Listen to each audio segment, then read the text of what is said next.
افزایش تولدکنی در کشورهای آسیای مرکزی. حق و باطل، اهالی تاجیکستان سیاست شناس می شود.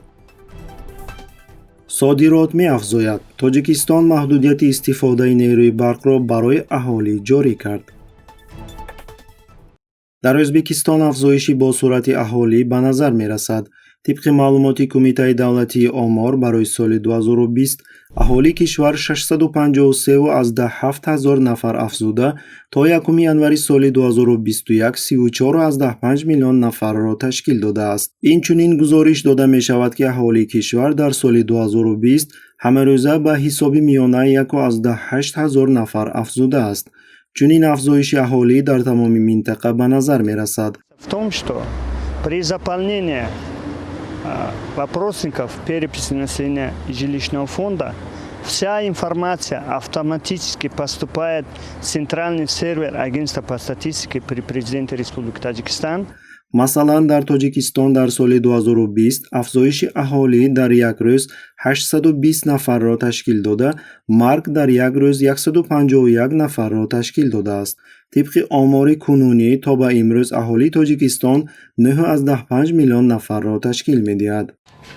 باید قید نمود که در عین زمان اکثر کشورهای جهان بنابر کاهش یافتن سطح تولد با بحران دموگرافی روبرو شدند و در بین این کشورها روسیه، اوکراین و اتحاد اروپا هستند.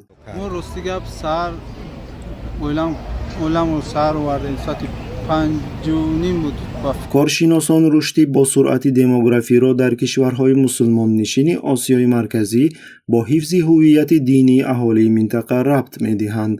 زیرا برای کسی پوشیده نیست که دین اسلام مردم را به ازدواج کنی و فرزنددار شوی وادار می‌سازد.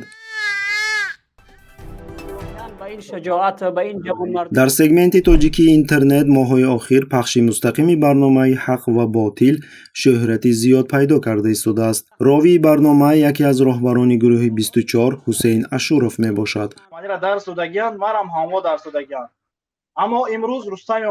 خصوصیت این پخش ها در آن است که هر کس می تواند به طور دلخواه به آنها همراه شده درباره مشکلات امروزه اهالی تاجیکستان حرف زند. یکی از شرط های اساسی اشتراکچیان این آشکار بیانی است، یعنی برآمد کننده باید به روی گشاده شرکت ورزد. جالب دقت است که هر روز شماره آنهایی که میخواهند رژیم رحمان و وضع کنونی تاجیکستان را تنقید کنند صرف نظر از خوف تعقیب مقامات امنیتی تاجیکستان می‌افزاید. گذشته از این شرکت کنندگان نمایندگان قشرهای گوناگون اهالی، مهاجران مهنتی و مادران تنها، زیاییان و مهاجران سیاسی میباشند. قریب در همه برنامه‌ها بنابر اشتراک جانبداران رژیم رحمان بحث‌های خیلی گرم به عمل می‌آیند.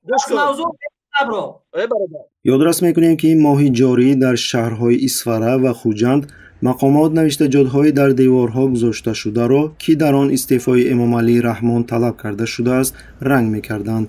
به عقیده ناظران آن چیزی که رخ می‌دهد از رشد با صورت سیاسی سازی تاجیکان شهادت می‌دهد که نمی‌تواند رژیم را نگران نکند. خبری را دریافت کردم درباره حبس بابای دانه یا دانیار، اون مسافر 80 ساله‌ای که علاوه باید واکنش وسیع درباره محکوم شوی دانیار نبییف 87 ساله را برای فعالیت خیریوی قید نمود. در پشتیبانی از دانیار نبییف در شبکه‌های اجتماعی فلش ماب راه اندازی کرده شد. صدها نفر پیام‌های ویدیویی ثبت کرده از مقامات فوراً رها کردن موسفید را از حبس طلب دارند. اگه آدمایی که بابای دانه را زندان کردن یقین میدونن که وای خدا کنه میترسن. در تاجیکستان از 5 январ شروع کرده محدودیت‌های رسمی در استفاده بری نیروی برق از جانب اهالی جاری کرده شدند. در عین زمان به غیر از ساکنان پایتخت و بناهای بسیار قبطه در شهرهای کلان نیروی برق به اهالی از ساعت 6 صبح تا 11 شب داده می شود. شبانه ساکنان ناحیه‌ها و منطقه‌ها بدون نیروی برق می‌مانند.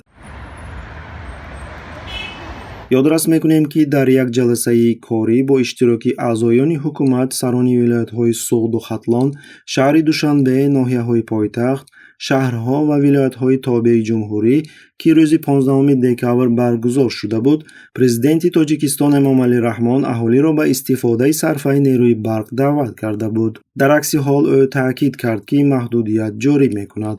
қабл аз ин аҳолии кишвар ба истиснои сокинони пойтахт дар тӯли зиёда аз як моҳ аз аввали ноябр то 10 декабр аз қатъшавии доимии нерӯи барқ азият мекашиданд. нерӯи барқ ба аҳолӣ аз соати 8 субҳ то 17 шом дода мешуд. корҳои назоратӣ, таъмири профилактикӣ натонистем ки мардума пурра бо барқ таъмин намоем. ҷолиби диққат аст ки бинобар иттилои Азия Плюс бо истинод ба кумитаи омори назди президенти ҷумҳурӣ дар моҳҳои охири соли 2020 Тоҷикистон тадриҷан интиқоли нерӯи барқро ба ҳамсоя кишварҳо тақрибан 80% афзоиш дод.